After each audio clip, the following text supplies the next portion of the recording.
नमस्कार आपणको भक्तिर शक्ति चैनल स्वागत। अधिकांश भाई भौणी मैंने मत कमेंट कहते जे आपण सार मंत्र तंत्र जत्न कहते एमती एक साधना कहतु जे आमर उपकृत हो पार अन्य मानक आम उपकृत कर आपण लगी हनुमान साधना नहीं आसी। हनुमान साधना जेकोसी व्यक्ति 21 दिन सिद्धि करिपारिबे। जदि कौनसी व्यक्ति सिद्धि करिनब ताहाले हनुमानक परि तांकटारे शक्ति प्रभावित हब। जहाँ हनुमान करिपारुथिले से मध्य करिपारिबे।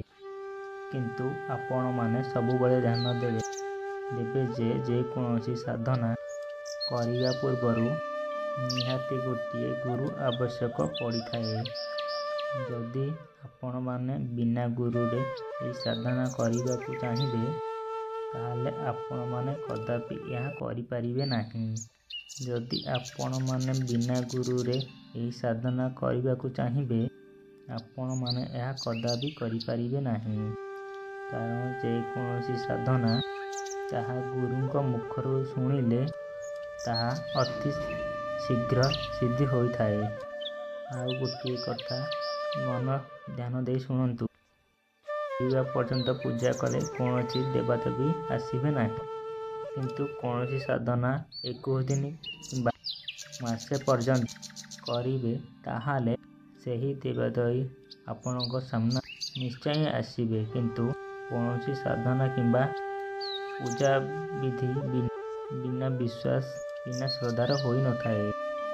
तेणु मनरे विश्वास जागृत करेंगे, श्रद्धा जागृत करेंगे, भक्ति जागृत करेंगे, तापर जेकोसी साधना कार्य करेंगे ताहले देखिए निश्चय सफल हेबे। वर्तमान चलते मु आपनकु एही साधनार प्रयोग विधि कहूची।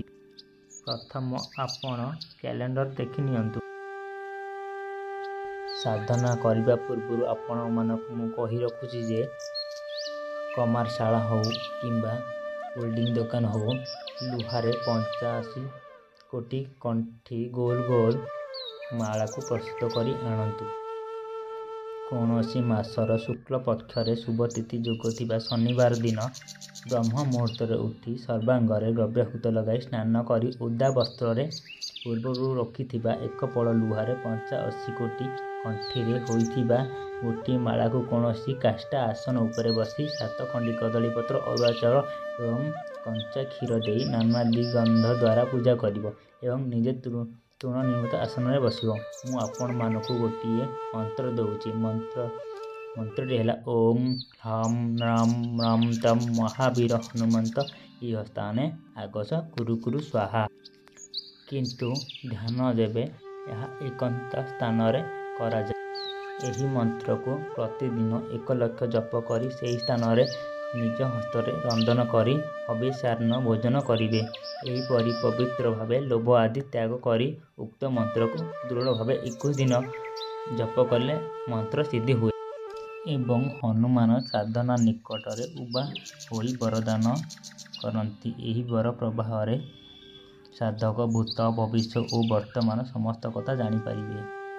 कौन सी रोगी को छुईबा मात्रे रोगी आरोग्य हुए एवं बंध्या स्त्री मानक संतान हुए नानादि संग्राम जय हुए। सेतेबेले जो रूप धारण करने को चाहे सेतेबेले से रूप होई असाध्य साधना करि पारिबे।